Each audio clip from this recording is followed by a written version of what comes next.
And good morning. Here we go. Hey, are you Ian Nethercott, the host of the Auto Hub Show? War is tough, but peace is about thinking ahead of the challenges and getting it done. There are lots of experts in automotive who talk about the problems. The Auto Hub Show is all about solutions. Ready for the solutions? Let's get this masterclass started live right now. If you look at the last 4 years, Ian, we've answered 41 million phone calls for dealers over the last 4 years with our AI platform. We've also handled over 150 million text messages. And so when you look at just those raw numbers, that's a 4-to-1, 3.5, 4-to-1 text to phone call. So I don't know. Here's what I can tell you, though. I believe that the customer wants to be met where they are presently. If that is text, voice, video call, if they want to be engaged and engaged instantly. I've been fortunate enough to be using Numa since square one, but my opinion, I like to meet the customers where they are, because if I choose my preference in terms of how I want to communicate with people, I'm going to eliminate a large portion of my potential customers. The customer calls in from the outside. There doesn't have to be a person on the other side of the conversation, and it will be a transcribed, recorded transcription of the message, which is important, and it's real time, 365 days a year. So we don't lose anything. The customers that prefer the phone and the customers that prefer the text may be two different people, but the nice thing about like Numa as an example is you got both of those people in one spot. Hey, I'm Vince Delmonico, General Sales Manager with Cruise Ford Lincoln. Larry Feldman came out and did one of our training courses. Absolutely incredible. I sat through the course myself. The engagement that our salespeople gained from it, the excitement that he brings, it was a new way of looking at things that we're already doing and how we can improve them. Love it. It's literally the best thing since sliced bread. My name's Fareed Ahmed. I'm the founder and CEO of DSMA. So why should you use DSMA to sell your most valuable asset? The answer is very simple. It's our unparalleled approach to our clients' needs and satisfaction. Remember, DSMA, we're real people doing real deals. Meta, Instagram, social, and your team is still waiting for ups like it's 1999. Let's be honest, your market isn't watching TV commercials, they're double tapping and engaging with your competitors on social media posts. People are shopping these days for cars and servicing their vehicles in between watching cat videos. That's where we can help. Retail Resilient is the go-to authority for social selling in the car industry. Whether you're a new car franchise dealer, an independent, a buy here, pay here, a broker, a dealership owner or manager, we have something for you. Remember, when your lot is quiet, it means your social media is not loud enough. Check us out at retailresilient.com so we can retarget you on our social media feeds. 1 second here. Remove ad. Good morning. And happy Martin Luther King Day for all our American listeners and friends. Obviously, it's a big day. But more importantly, if you didn't already see this morning, CDK just released a new study on AI for car dealers. So if you're interested, you can definitely send me an email. I already have a copy because I commented and they were all over me. So if you want a copy of it as hard copy, let me know. There is a post on LinkedIn I shared this morning. So if you're curious about what AI means for a car dealer, not from different companies' points of view, but from dealers, that's a great start. So we have a lot of great guests today. Thanks very much for taking the time. I know it's a holiday where you are. I guess I work all the time, so it's never really a holiday for me, but I appreciate it. Me and too. Unfortunately, we celebrate the loss of a great American who changed things for the better in his lifetime. So I'm sorry to hear about that. So let's start with Mike, since Mike was on first. Introduce yourself, Mike, and how are you planning to drive revenue and retain more customers in 2026? Or how are you advising dealers to do that in the service side of the house? What do you think? So Michael Eagle, I'm president of Eagle Dealer Services, and my role in this business is to generate more revenue for car dealers. And in fact, I guarantee more revenue so I don't get paid. So obviously I have a lot of skin in the game in this subject, and driving more service revenue in particular is a hot subject. and the most effective way to drive service revenue. And we're going to go on the assumption that we're not going to talk about getting more opportunities, meaning sell more cars and get more units in operation, because that's not something we have control of in fixed operation to a high extent, is to maximize the dollar revenue on every repair order. And to do that, it's a combination of making certain, number one, when the customer comes in on the drive, if they're not an appointment, that we get out there right away, greet them properly, do a great walk around on the vehicle, and start inspecting the vehicle right there. So the first thing I always want to do is I want to get pictures of the outside of the vehicle. I want to measure the tires. I want to check the fluids. I want to check the lights. I want to check the dashboard for lights on the dashboard. And particularly because referring to the next question, Ian, about tires, has come in this conversation. Dealers sell 10 to 15% of their guest tires. They should be selling them 80% of the tires when they need tires. According to NADA, 17% of vehicles need tires right now. And customers service their cars at their tire dealer 80% of the time. I sell them tires, I got a much better shot. So I want to either have a drive-up tool where I can measure the tires digitally, or go around with a little measurement device and measure the tires by hand and talk about the tires. Yep, and that's below 530 seconds. Yep. And I'm having a strong conversation about safety and talking about the fact, even if it's safe now, it's not going to be safe the next time I see you. I'm going to get serious about it. I'm going to talk about, do you drive with your family in the car? Does it rain where you live ever? Yeah. Do you ever not see a stoplight until the last moment? Do you ever have semis crossing perpendicular to the road that you're on? How important is it to you to be able to stop in the rain in your car? This important, this important, this important. And how important is your family? I'm going to put a real hard close on tires. And the reason I'm going to do that, because if I can get tires sold, number one, I change the time expectation of the guest time into the shop, which means I have a better opportunity when I do a killer MPI of upselling work in the shop, such as brakes or suspension items, aside from the necessary repairs. So I set a different time expectation, number one. Number two, I got a better chance of, once I get the wheels off, of finding more things about the vehicle that need to be repaired. Thanks for that. A classic example, I just had my car in the shop for an inspection last week, and they measured the tires, and they were between 4 and 530 seconds. And I said, absolutely, I don't need to be sold, because I don't want to be at 430 seconds doing 110 miles an hour on the turnpike. But getting the tires off is so critical, and we don't focus on it because there's no margin in tires. And guess what? There's not supposed to be margin in tires, just like there's not supposed to be margin in any loss leader item. There's no margin in milk at $3 a gallon in Walmart. But you go out with a $300 bill, and there's margin in everything else. Yeah, there's no margin in gasoline at gas stations either, but that's not why they're there. But thanks for that. One goes okay. Yeah. So the real key is doing the great walk around. And of course, if I have a customer who's an appointment, I got pre-rides from the night before, and I see what they need the previous time. I'm going to talk about that before the car ever goes in the shop. And the real key is getting items sold in the lane before that ever goes into the shop. And tires is the most expeditious if it's something that they need, and if not, talk about other type of maintenance items based on mileage. And I'm a big believer in fluid exchanges. Because those have good margins, and there's always good opportunity for penetration there.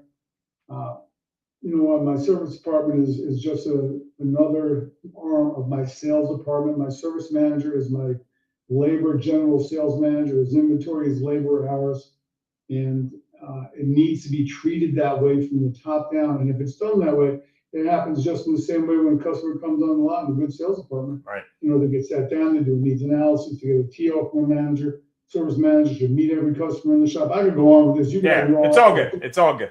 Thanks very much for that. Mr. Russell Hill, what do you think? Good morning. What do you think on good morning. And I saw Russell's product last week. If you haven't gotten the demo, you should definitely check it out. Really interesting product on the service side, unlike anything I've ever seen. But go ahead, Russell. Yeah, thank you. Just following your line here. So I'm Russell Hill. I'm the co-founder and CEO of Fixed Ops Marketing. And I'm going to piggyback a little bit because I went to about 15 different wormholes while Mike was talking. I'm going to talk about tires. Tires and oil changes, those are the two biggest defection points. Yeah, it's the long game. There's, 33% of the population doesn't even know a franchise dealer sells tires. Are you freaking kidding me? How crazy is that? NADA says for every franchise dealer that there's 16 independents jockeying and salivating, lying in wait because the 7 out of 10 people who have defected tires. They buy a set of tires, single largest purchase during the warranty period. You got them for the long game. 67% of those people continue to service with you and buy a new or pre-owned vehicle. So there's so many different ways, but I'm going to tell you this. This is my crystal ball. 2025, last year, started a trend that I think it's going to be extremely strong and getting stronger by up to 2032. The focus is going to be on fixed operations and every aspect of it. I've been in automotive. This is my 41st year, 16 of those, I ran dealerships, etc. I get it. I know the pain points, and I know everybody's busy, but they're missing the boat on CPRO. They're just missing the boat. So I'm going to kind of leave it there for revenue and retain more customers. Thanks very much. So I was out in the Vancouver market with Larry, and I was doing driving and donut delivery, and also witnessing real world demos / installs. So maybe Larry, you can talk a little bit about what you see in service, being that you visit a lot of dealers, not only in person, but also speak to a lot of service departments. What do you think? Well, Ian, I think that the most dangerous thing in service for 2026 for any dealer is that silent defection, right? Russell was just talking about defection in service. And if you don't know, right, like a silent defector is someone who is not going to express that they're unhappy. They're going to leave you and they are never going to come back, right? So how do we identify those in 2026? Make sure that we don't have those silent defectors leaving us for other OE shops or third-party garages. So, technology can do that. AI can do that, obviously. But again, you have to know that customer is gone, right? And once you've lost them, we all know you've lost them forever. Thanks for that. Karen, how are you? Tell us more about you and what you do and what you think. Well, as far as my increase in customers, I plan to use some of the positive experiences my dealers have had with my software and share that with potential clients.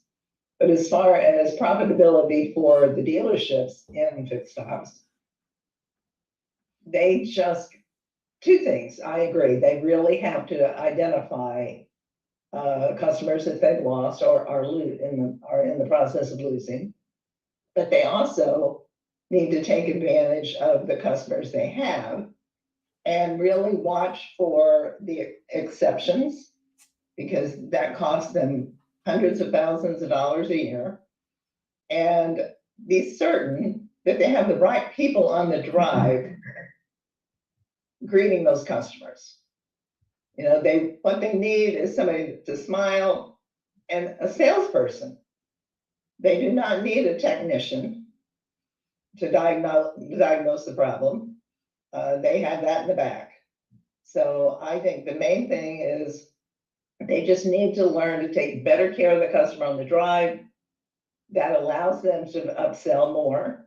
And it also allows them to hold on to that customer for the next sale. Thanks very much for that. Well done, Karen. Yeah. Peter, I know you don't have any opinion on service. I know we've talked a little bit about service, and I was actually in a dealer that happened to be a Toyota store last week. And it was interesting to see sort of the firsthand from both sides. It's been a while, but go ahead. What do you think, Peter? Well, I agree with Russell and Mike. But one of the things that I learned last year, I spent a lot of time in dealerships, in the service department, on the drive. The biggest challenge we have at the dealership level is twofold. Number one is staff and time. Most service advisors don't have enough time to do their job properly. That's why they're not doing proper multi-point inspections. That's why they're not checking the tires. They don't have the time. One of the things that I like about some of the conversations we've had in the last couple of shows is about AI. And there's one tool there's a whole bunch of companies selling this one tool, but they have this one tool that AI can provide, is helping take inbound calls to tell customers what the status of their vehicle is. that's something simple that dealers should look into to give them the opportunity to free up the time of their service advisor, taking some of the stress off of them. And that's a key component. So I think for us to be successful, the dealers, we got to start giving the service advisor a little bit more time to be effective. But I agree completely. They need to do a better job on the service drive, focus on selling. And the last thing I want to tie in is recalls. We haven't mentioned recalls on this call, but recalls, last year was like the year of recalls. I've never seen more recalls. I mean, Ford Motor Company had like over 15 recalls on major things throughout the year. So recalls are another great opportunity for the dealers to leverage the recalls to improve their fixed ops sales. 100%. I mean, I was at this Toyota dealer and I was shocked after one day to see the numbers on the amount of calls the AI tool that they installed saved. But more importantly, I think I correct me if I'm wrong here, Larry, but I think it was something like 80% of the call volume for your average dealer. Is it done yet? I mean, maybe you can comment on that. Well, I mean, if you look at the last 4 years of us being in the AI space and rescuing calls, we're approaching 55 million missed calls, right? Where AI is with it. Yeah, 55 million. And you look, since we're talking about opportunity, right? Only 7.5 million of those calls wanted to schedule an appointment with the dealership. The rest were for the advisors. So getting back to Peter's point, being a SaaS company, we survey every single user of our product. So you think about it, right? 1,500 plus dealers, average service advisor count anywhere from 3 or 4 per store. And the advisors are telling us that our product specifically, and there are other products out there.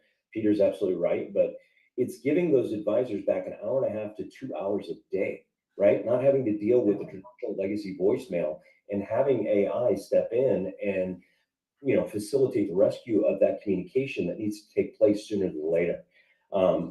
Karen Dillon's on the call, and I love Karen to death. Karen's one of my mentors, and I've known Karen for almost 30 years. But Karen. He's trying to say I'm really old.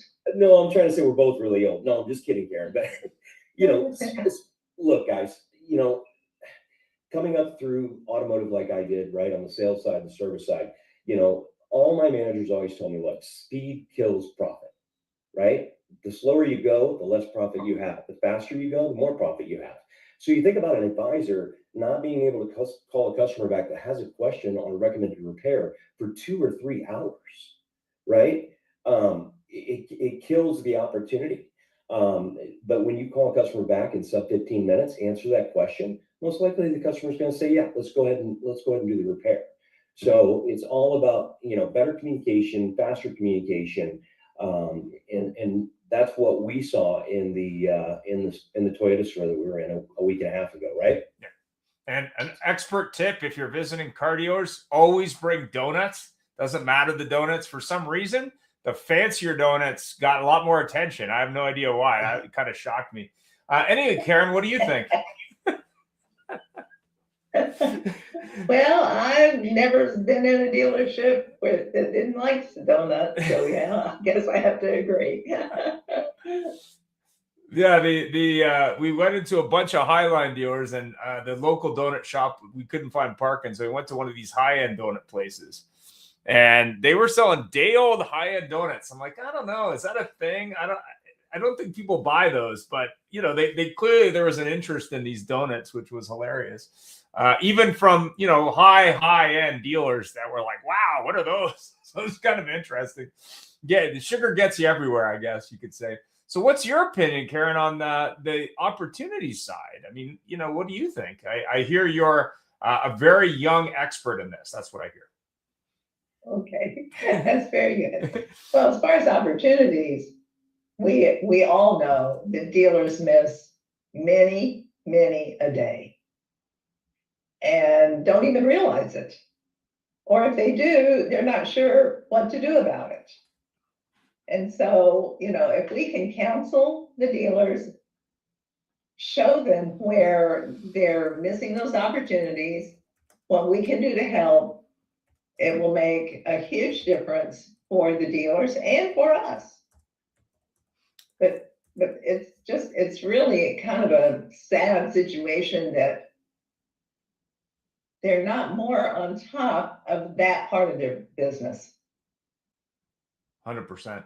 100%. I mean, I saw Russell's product, and what impressed me about it more than anything else was the fact that it literally was a built for you or customizable solution to really help service stand out. And I used to sell automotive websites years ago, and I was shocked how few doors even had a coupon. Like, there was just nothing. There was like crickets in that side of the house. I mean, parts is a whole other thing. But Russell, maybe you can speak a little bit to what that means for the dealer that maybe is missing these opportunities before the customer even books an appointment. What do you think? Yeah, it's a great question. So I'm going to forecast what I think the biggest talking points are around service in 2026, and that's data, clean data. That's the currency of 2026. Everybody's talking about data. Every dealer is. Everybody's talking about AI and ways it can be, set up as a utility, not an end all be all, because there still needs to be a human side to it. But just to supplement, so advisors have more time. But here's the thing: when I'm talking to a dealer principal and they get online with me, I don't even start showing them my product. I ask them a few questions, making sure they're going to say yes to the data. But here's the thing: they're leaking thousands to tens of thousands of dollars from that side of their website, which is where all 4 of their profit centers are, new and used, and parts and service.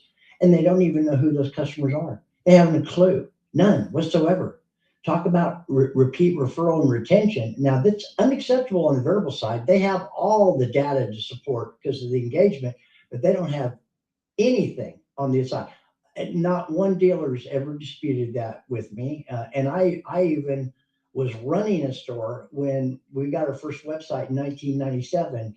And you know what? They've evolved a lot, but on the service side, I still see some with a dotted line and a pair of scissors cutting out a coupon. Okay. And it's like 70% of people are on mobile. I said, give me a break. Not only that, but they're not educational.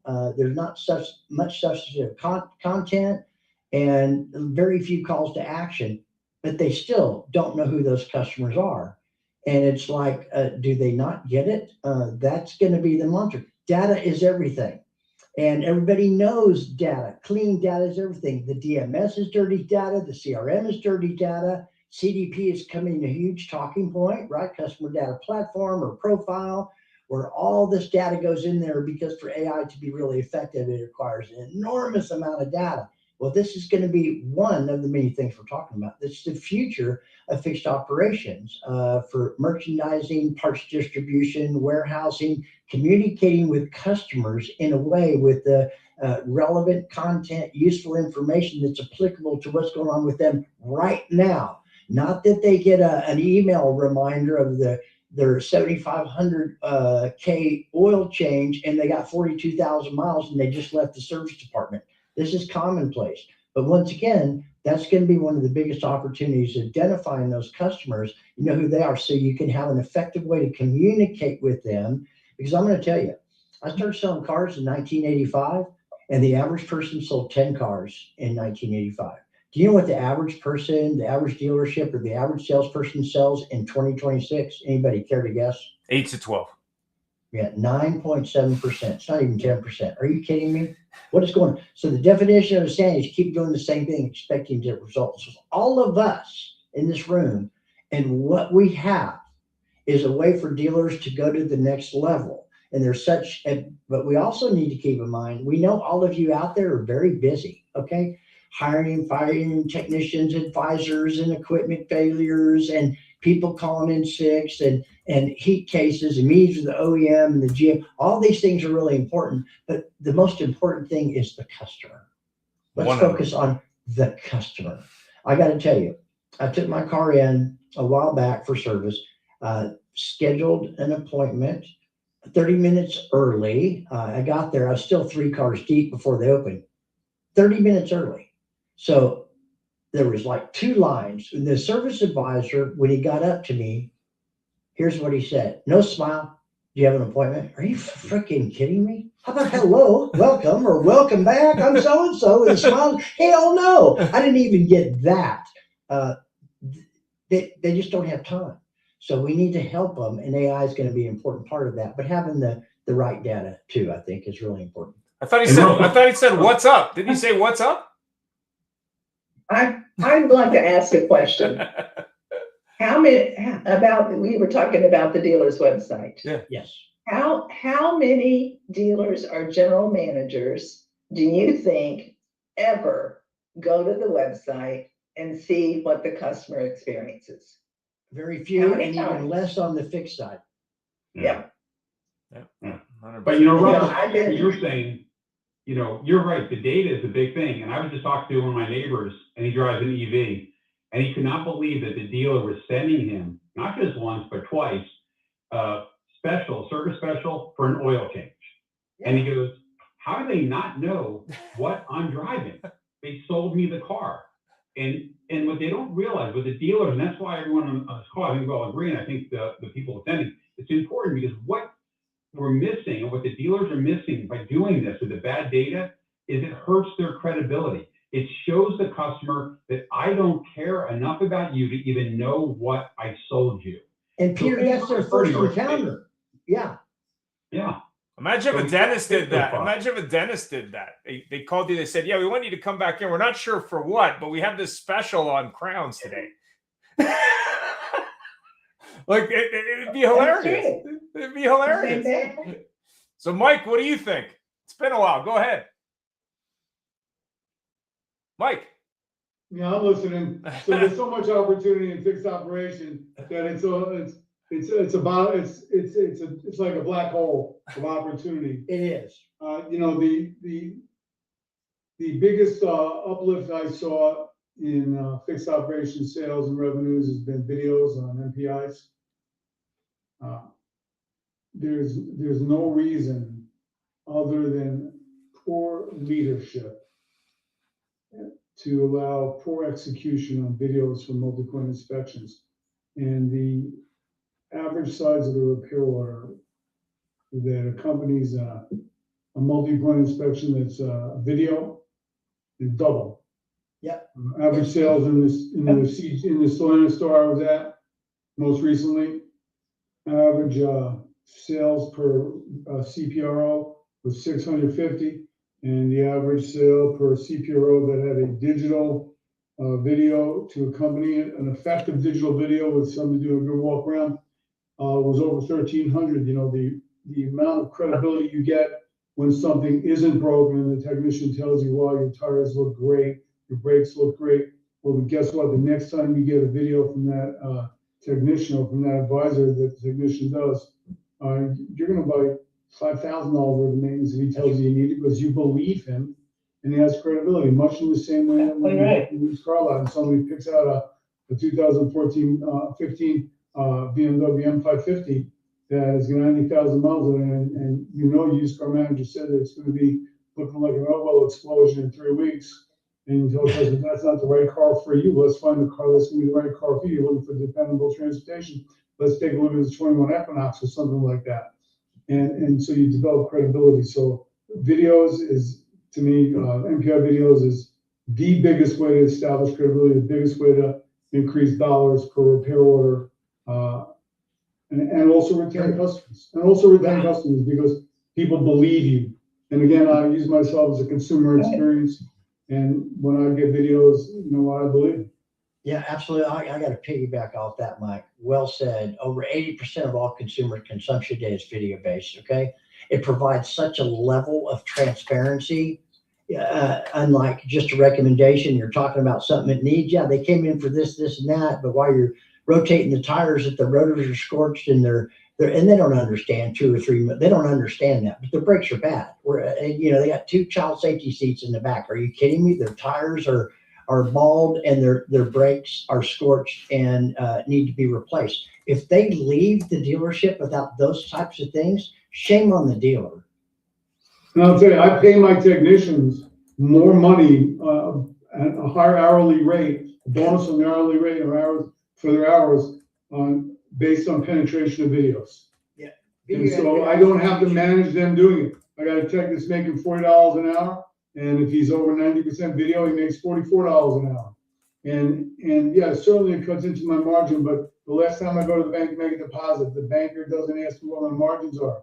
You want to know how much money I'm putting in. That's right. And if I'm putting in $1,300 a ticket as opposed to $600 a ticket, the banker is going to like me a whole lot more. That's right. And my creditor is going to like me a whole lot more. And they don't care if I'm at 74 instead of 78. Granted, I want to be at 78. Of course, I want to be at 82. But if I can get double my ticket size, I'm going to be a lot more effective because I don't have cars. Even if I can replace the amount of work, just the time it takes to get cars in and out of the shop is going to make me 20% less effective, as opposed to just keeping the car, that car up on the lift and getting an answer right away because the customer doesn't have to think about it. Just makes it so much more effective. And the opportunity to pay people more money gives you the opportunity to recruit them, and it gives you the opportunity to retain them because they're making more money. Something else that I learned to do, and again, I'm very passionate about this. So I walk through my shop every morning, and I have a manual checklist of hours flagged yesterday, and how many hours did we do yesterday? And my technicians tell me at the beginning of the month what kind of money they need to earn for the month. They need to earn $10,000 for the month, and so we're going to say $10,000 for the month is going to mean they got to book 250 hours for the month. They work 22 days. They got to get 11 hours a day. Again, these are random numbers, and I look at it, I go through what they did yesterday. If they did 8 hours, I ask them, what can I do to help them to turn 14 hours today, make up the 3 hours they missed yesterday so that their paycheck is what they want it to be. And if they turned 14 yesterday and their objective was only 11, I want to high five them, congratulate them, and tell them, well, great job, keep going, because you know some of this can do nothing other than make your paycheck bigger. Because these guys come to work to make money. They got the hardest job in the store. By far the hardest job in the store, standing underneath cars 10 hours a day with their head oil dripping down and reaching in trying to separate wires that their fingers are this size, but the wires are that size under the hood. And they get more technologically difficult. So engaging with them and talking to them about how they can turn more hours today than they did yesterday and how I can help them do it. Oh, parts isn't bringing the parts to you. Oh, parts are slow to order your parts. Great. Let me go talk to the parts desk. Let me go talk to the parts manager. Bring the parts manager out. Let them have a conversation for 5 minutes and better communication with parts and the techs. Because the tech's complaint is always it takes too long to get my part. And the tech's complaint is always that the service advisor isn't selling my work or the service advisor isn't getting me an answer right away. So let's get them real time on the spot, not a tap meeting once a week, once a month, order pizza and everybody talking about what the problem is and let's do better next month and let's get more cigarettes in the cigarette machine or whatever it is. Let's talk about it right then and there and enforce face-to-face engagement. So on the one side, the pay plan is managing the effort of getting the videos done. And then on the other side, when there's a slowdown on yesterday, too short on the hours yesterday, I force face-to-face engagement with the interested parties, with myself included, my service manager, my fixed ops director included. And you know, all that happens by being on your feet and being in the shop or being in the lane. I notice nothing ever happens me being in my office. Nothing ever happens. You know what happens in my office? I screw around on the computer. Nothing happens in my office. Thanks for that, Larry. Go ahead. One other Karen. point about the video MPI. Yeah. First of all, as you said, it offers credibility. But number two, the time saving from the advisor calling the customer and leaving a voicemail.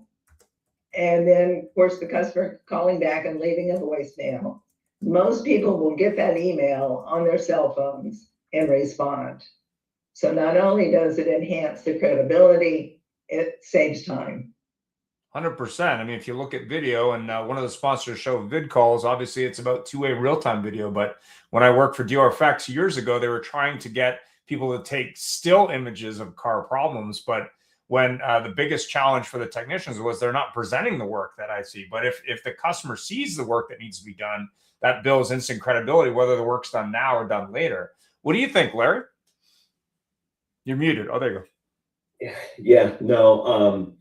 You know, we were talking to the NADA service folks. So we do a lunch and learn with them occasionally. And they were talking about the effectiveness of after communication given by an advisor when the MPI or the True Video or whatever is sent out to the customer, right? What we see so often is that customers, 41% of our calls are for status updates, which means, we're not updating the customer, number one. Number two, we're not having that follow-up communication, which is actually going to drive the recommended service sales. They said if an advisor calls or texts a customer with additional information after the MPI, now this is an ADA, not me, they say that the customer will purchase 30% more than if there's no communication within the first 30 minutes of that MPI or video going out. So, if you can enforce that communication, drive your sales by 30%, there's a way to increase your revenue. Fantastic. Russell. You're muted. Okay. Russell, what? I mean, there's there's obviously parts, there's declined ROs, there's status updates. How can dealers make more money? What do you think, other than what they're doing now? Focus on the basic. I mean, it's not rocket science. We all got some great solutions and great talking points, and they're all valid. It's just that nobody has time, and I think there's going to be a lot of changes. Not overnight. I mean, this is it's a big ship to turn, but the education is there. The video MPI, the level of transparency. We're not even talking about the transparency when the advisors talk to them about the cost, when they know that there's 16 independents that surround that franchise dealer on top of it. So that hole is going to have to be filled somehow, because I mean, if you look at the sheer number of people, depending on the size of the franchise, in the last 3 months that left and declined anything regarding a brake service, it's astronomical. And it's just simply, they just don't believe, or it sounds too high, or they think this, or they think that. Education is really important for the customer too. What's oil changes and tires. Those are the two biggest defection points initially. You have a finite amount of time to win that customer over and engage them while they're coming to your store, because the vast majority are coming in for oil changes. Start building a relationship with them, start talking to them about things, everything you recommended. You don't need to sell everything. Some stuff, that's the whole purpose of the MPI is, to educate them, let them know by the time they're in for the next service, they're going to need this, and that. It's a hell of a lot easier and less money for recommended maintenance than it is for major repairs. It's critical. And when you have thousands and thousands or tens of thousands of a particular vehicle that's coming in all across the US or Canada or wherever on a daily basis, what needs to happen, and it's just, they like you, they trust you, they believe you're going to buy from them. But I want to talk about the oil change just for a second. We believe for each and every service that any franchise dealer we have educational video content on the website, something they've never seen before. You think an oil change is just an oil change. They don't know the difference between a conventional, a semi-synthetic, or a full. They have no clue. But they see Pep Boys or Firestone down the street for $39.95 instead of $59 or $69, and they think it's the same thing. And then the dealer's just out to screw me. That's not what it is at all. Do you think that, or do you guys and gals believe that? I mean, it's just like I think most of it is starting on the website first, and they have to be able to identify those people. And when you hit the dealer and say initially he's losing thousands to tens of thousands of dollars, and he doesn't even know who those people are, imagine just for a minute that there's a solution where you can know who they all are immediately and engage them. And you have somebody to market to that you didn't have before. I don't care if it's trade in, trade up, whatever it may be. The thing is, you don't know who they are. It's time we know who those people are. But even knowing who they are they being communicated with relevant, useful, timely information that's imperative to their decision-making process? Probably not. All that's fixing to change. You know why? Because people like us in here are revolutionizing the industry. That's why. Fantastic. Peter. Hey, well, I wanted to comment on something Mike said about how important it is to get the feedback from the team out there. And one thing that I picked up when I was out last year visiting the stores, and I was part of my role when I was in the store was to go talk to all the different people in the service department to kind of get a good flavor. And this is a tip for everybody out there in the audience who's wanting to get more feedback. go ask and talk to your parts manager. For some reason, I got more information from parts managers in stores than anyone else in the fixed op side, because they're looking at it from a different standpoint. They're watching everything going on.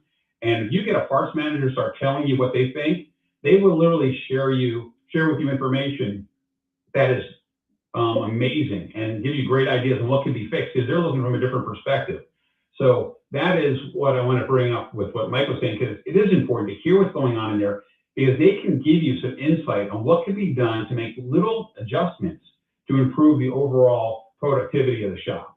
Yeah, I mean, I was at a store in Vancouver I worked at over 16 years ago now, talking to the parts manager. He was meeting with the service manager when I was there, and I was talking about a very simple mechanism to sell more tires, which was basically a different tire display. I mean, tire displays, I've been to thousands of stores over my lifetime, and this time of year when they're doing winter tires or switchover or whatever, they all just have stacks of tires everywhere, which is great. But like, how are you making that interesting? How are you making it engaging? How are you making it different? But how are you gauging interest from a customer, not from we got tires, but what are you doing there? So what do you think, Larry, on the tire side, I guess, and parts? I have one comment on tires. Yeah, go ahead. Go ahead, Karen. I have a number of customers that get free tire rotations if the customer buys their tires there. Yep. And they feel not that it's well worth, because they sell a lot more tires. However, the other thing is they get that customer in the service department, because they come back for that free tire rotation and they buy other services. 100%. I mean, when you look at free tire repair, when you look at tire storage, you're really just conditioning that customer that if you got a tire question, we're here to help you, right? Because no one's really doing that, or not. I mean, tires at cost I see all the time, but what else are you doing for me? I guess would be the way to do that. Go ahead, Larry. Thanks, Karen. So an advisor, this is just an observation, but brilliant. He went out to the tire display rack, right, in the drive, did a video, just a quick video. We have this option, this option, and this option. This one's the most expensive. This is the cheapest. This is the one I recommend. The guy has the highest tire sales in the store, right? Because he's putting that visualization through video into his sales presentation, right? He's consulting that customer. Look, you don't have to buy the most expensive, but you don't have to buy the cheapest. This is the one. Yeah, I mean, the most watched TikTok videos in automotive are actually from the service department. If you want to use video on social media and you want to use TikTok specifically, not saying that's not true in other areas, but one of the sponsors of Retail Resilient, she talked about this, and I was just shocked that those videos are well watched, but the reason is nobody focuses on it. Nobody's really talking about service on social. They're talking about selling cars maybe, but not service. Russell, go ahead. I totally agree. You go to Facebook or Instagram, a dealership has, a lot of them are starting to utilize that more. It's great for new vehicles, incentives, used vehicles, community involvement, donation, all the things that are going on in the community, but you don't see service stuff. And if you did, there's really not much there. And most of the time, all it does is take you to a booking page, if you even see it. That's not counting Google Business Profiles, X. TikTok is, there's an example of videos. People will watch videos like that, short little videos. They don't have any of that. It's like uncharted territory for all of us. Fantastic. Mike?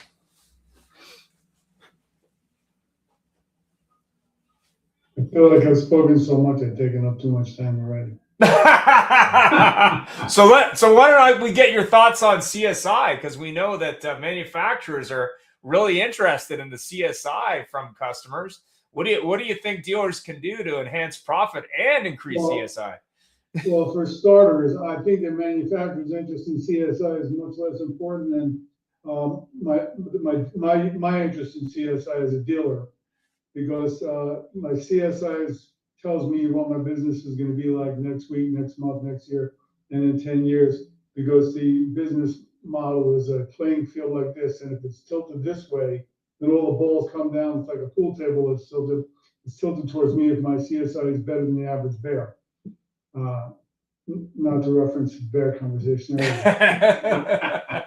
So I'll tell you that the function managed CSI is communication, is contact. You know, I wonder how many service advisors phones we can look at and see how many unheard voicemails they've received at the end of the day and how many calls they've returned.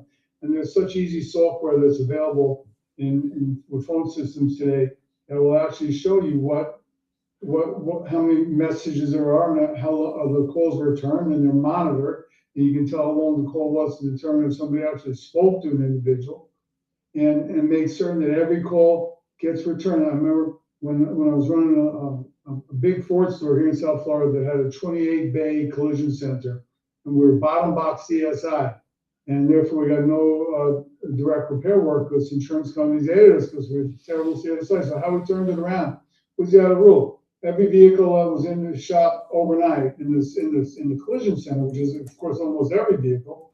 Every single customer got contacted every single night by the estimator, no matter what. And if they didn't want to receive a phone call, then they would get a text. But they got communicated every night. Listen, we're still working on your car. Everything's standard. Any questions, please call me. If we contact customers that are carryovers every single night, no matter what, our CSI is going to have a huge impact because people want to know what's going on. They'd like to have good news, but they'd like to get the news, whether it's good news or bad news. Number one. Number two is contact regarding comebacks. There's no such thing as 100% fixed right first time. So if we're 90% fixed right first time, that means 10% of the people got to bring the cars back because we didn't do it right, or we did it right, but the customer thinks we didn't do it right. It's perhaps a different cause that's causing the problem. Right. So this goes to the complaint. So the service manager must get involved immediately when there's a comeback. I mean, immediately in the lane and told the customer when that car comes back.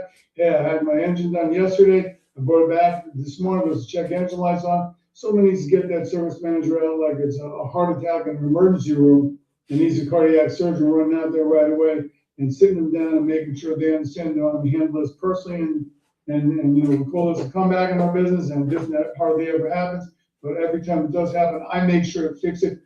My fault, my responsibility. I will handle it. I am your guy or your girl. And so if we want great CSI, we have to communicate with customers and not make them wait. I can't tell you as a dealer how many phone calls I get every day. So, I call my service advisor on Monday, and I know he's busy, so I didn't expect to call back that day. Are you kidding me? But now it's Thursday, and I haven't heard back from him. So I would go crazy, and not a fun experience for anybody in the store, because how do you let it cause? This guy's paying you. Suppose it was the dealer who called you on a Monday afternoon. Would you call him back on Monday, or would you make him wait till Thursday? Because by Tuesday he'd be fired, right? I text one of my guys, if I don't hear back from him in 5 minutes, I'm asking him to clean out their desk, because this that's because you're Mike. Was that? That's because you're Mike. But you know what? Listen. We got a certain amount of time on this earth, and we're going to use our time effectively or let it slip away. And it's the same thing in the store. Time is either our friend or our enemy, and it depends how we treat it. We make customers wait, whether we make them wait in the lane to greet them, or whether we make them wait in the lounge to get them information, or touch base with them every 45 minutes. Say, listen, we're still working on your car. We're still inspecting your car. There's still 5 guys ahead of you. There's the technicians in the back smoking a joint. Tell them what you got to tell them. But let them know that, hey, listen, I'm on this for you here, and things aren't just, you haven't been forgotten. And so if I want great CSI, I need great two-way communication, face-to-face or on the phone if they're not there.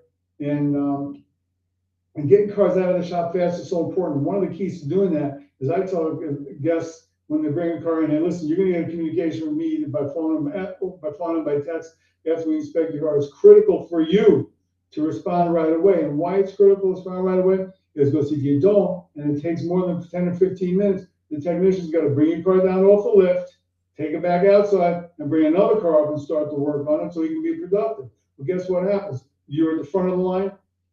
Now you're at the back of the line. So the difference is you get your car back at 5 o'clock today, or you get your car back at 5 o'clock whenever. Right. Tuesday, Wednesday, Thursday. So please keep an eye on your phone. If you see it's me, this is my number. Please respond right away. Not for my benefit, for your benefit, because I know you want your car back as soon as you can get it back, don't you? So, but it all boils down to communication, person to person. And guess what? The good news is that's our business. Fantastic. I agree with that 100%. I mean, if you explain to the customer how it's going to work, at least they're in the loop. But more importantly, that way, at least they understand what's going on. But I know in a lot of cases, they just don't get back to customers. And that's just sometimes volume. Sometimes they're just not listening to voicemail. I know Larry was talking about a receptionist that didn't even have the access to her voicemail. So Hey, yeah, go ahead. I just queued it up. So Mike, this is going to drive you absolutely up the wall, but I'm going to play just a segment of it. So hopefully you guys hear it. But this is a really busy, like 3,000 repair order a month CDJR store in Northern California. Okay. And like Ian said, the receptionist didn't even have access to her voicemail.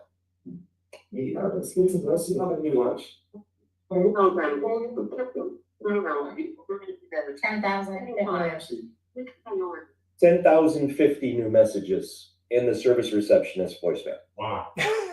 And she had been there for 6 months and did not know how to get into her voicemail. It's a problem. And to Mike's point, right? Like, you got advisors that are, you can go in and see the red flashing light every single second of every single day. That legacy voicemail is a huge problem for auto dealers. But the dealer can see it on his computer monitor if he just opens up the platform. Because I'm going to tell you, I bet 75% of car dealers by 2026 now have software and VoIP. It's not just analog phones. And that VoIP software almost exclusively has a digital dashboard that'll tell you every extension, the name of that extension, what calls they received, what calls they made, what voicemails they got, have they been opened, have they been heard, has the number been called back. This is all such easy technology. The speed of the leader, the speed of the troops. How important is it to that dealer to do that? Or on the other hand, how important is it to that dealer is what are we doing for lunch today? Because one of the things that I noticed at one of the stores I visited last year, which was kind of interesting, they had the service calls going into the BDC. But what was unique about the dealership, because they had 12 service advisors. And when I was in the BDC, I'm looking, and every person in their BDC had 2 monitors. One monitor had their system up, and the other monitor was actually a live view of the service drive. The camera was actually facing the advisors. And I said, what is this for? And what was interesting was they use that so when a call comes in, the person who takes the call can look at the service drive and see who is at their desk and available, not talking to a customer. And that's who they would send that live call to. So they always ensured that when they were talking to somebody, they were transferring to somebody on the service drive, one of the 12 advisors, that was available to take the call to improve the engagement and the experience. And they said it was phenomenally successful, but pretty interesting approach. Fantastic. Well, we're almost out of time, so I think we got time for one more round. Let's start with Karen. Final thoughts on how you can fix service and the customer experience in 2026. You're muted, by the way.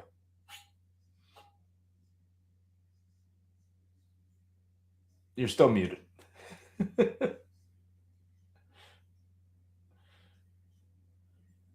Sounds good to me. Karen, you're muted, just so you know. You're muted. Why don't we start with Russell while she figures it out? Go ahead, Russell. Final thoughts. Yeah.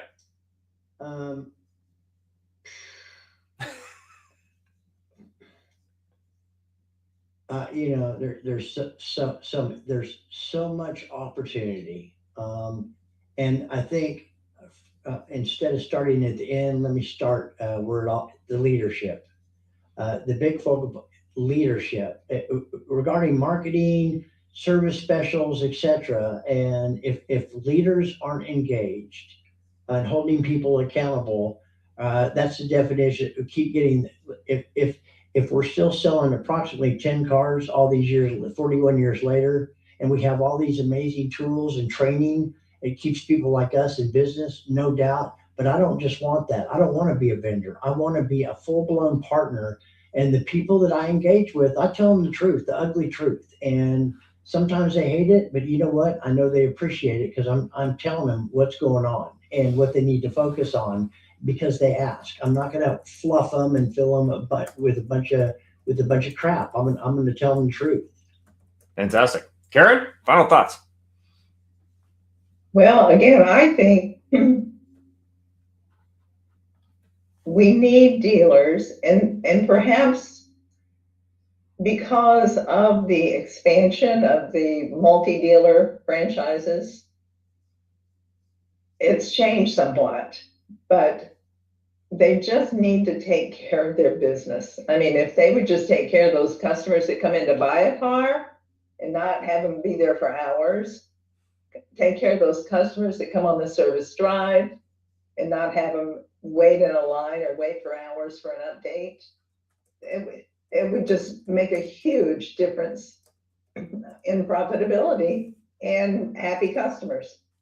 100%. Turn your customers into fans, not Yep. other things. That's right.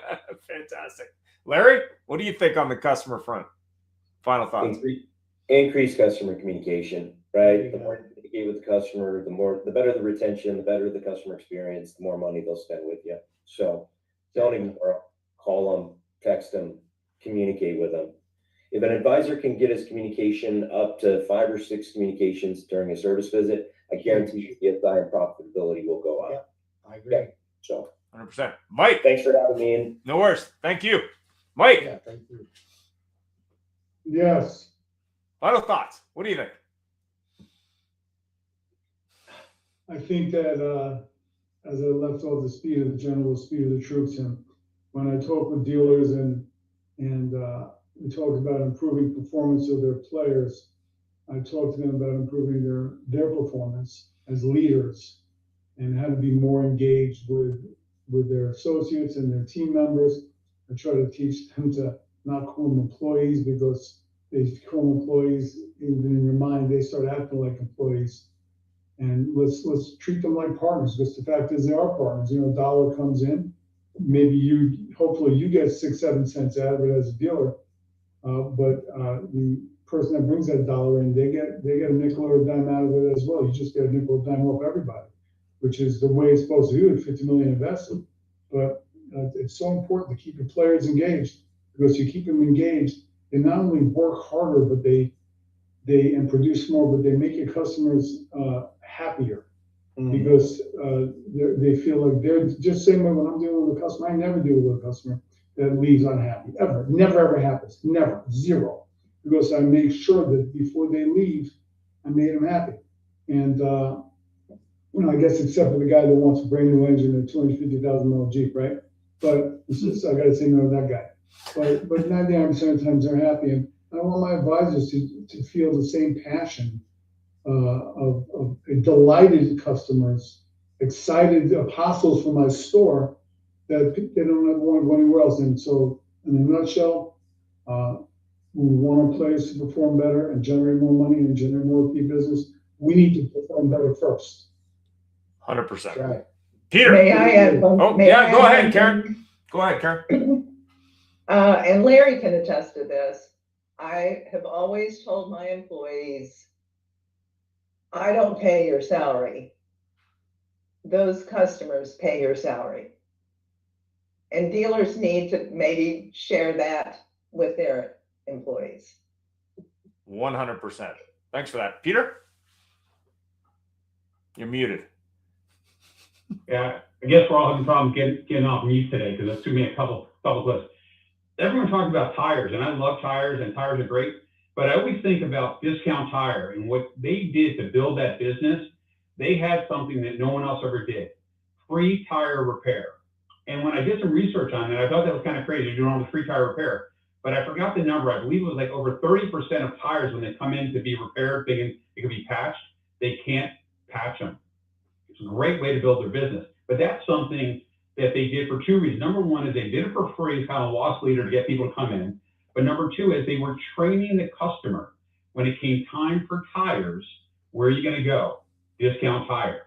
So things like that, if we could start bringing some of those things into the marketing, and like Russell was talking about, coupons, even putting something up on your website. Hey, we'll fix your flat for free.